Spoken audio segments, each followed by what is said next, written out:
জেলা আহ্বায়ক কমিটি করার লক্ষ্যে বাংলাদেশের প্রত্যেকটি জেলায় এনসিপির সাংগঠনিক সমন্বয় সভা করছি।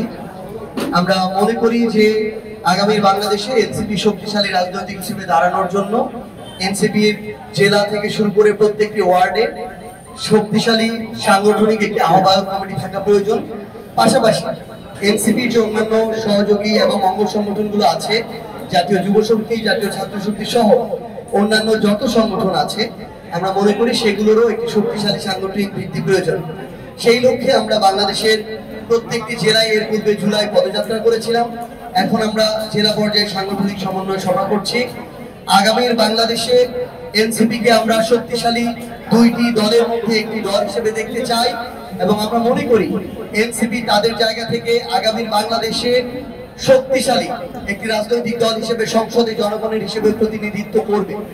আমরা মনে করি ভারতীয় আধিপত্যবাদ প্রশ্নে এবং আওয়ামী লীগের প্রশ্নে এনসিপি আপসিকভাবে পূর্বের ন্যায় আগামীতেও লড়াই করে যাবে। এককভাবে জামায়াত কিংবা বিএনপি তাদের জায়গা থেকে এই লড়াইটি শক্তিশালীভাবে চালিয়ে যেতে পারবে না। সেখানে এনসিপি এবং তরুণ প্রজন্মের উপস্থিতি আবশ্যক। আমরা মনে করি দুর্নীতি বিরোধী আগামীর বাংলাদেশের যে জন আকাঙ্ক্ষা এবং লড়াই, সেই লড়াইও সংসদে এই তরুণ প্রজন্মের এবং এনসিপির প্রতিনিধিত্ব আবশ্যক। সেই লক্ষ্যে আমরা আমাদের সাংগঠনিক ভিত্তি শক্তিশালী করতে প্রত্যেকটি জেলায় সাংগঠনিক সমন্বয় সভা করছি।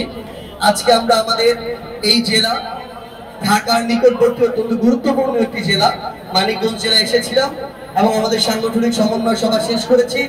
আশা করছি আগামী 10 দিনের মধ্যে মানিকগঞ্জ জেলায় আমরা একটি আহ্বায়ক কমিটি দিতে পারবো এনসিপির, এবং আমরা মনে করি যে ডিসেম্বরের মধ্যে বাংলাদেশের প্রত্যেকটি ওয়ার্ডে এনসিপির আহ্বায়ক কমিটি থাকবে এবং এই শক্তিশালী ভিত্তি নিয়েই আগামীতে সংসদে এনসিপি জনগণের প্রতিনিধিত্ব করবে। আমার কথাগুলো এখানে শেষ। আপনাদের যদি কোনো প্রশ্ন থাকে করতে পারেন। এখন হয় না, প্রত্যেকটা রাজনৈতিক দলের আদর্শ আলাদা আলাদা হবে, কিন্তু আপনি যেটা বলছেন যে নির্বাচন কেন্দ্রিক অ্যালায়েন্স এক বিষয় আর একীভূত হয়ে যাওয়া এক বিষয়। একটা রাজনৈতিক দল যখন আরেকটা রাজনৈতিক দলে একীভূত হয়ে যায়, তখন ওই রাজনৈতিক দলের আদর্শের সাথে একই হলে একীভূত হয়ে যেতে পারে, কিন্তু এটা তো ইলেকট্রাল অ্যালায়েন্স।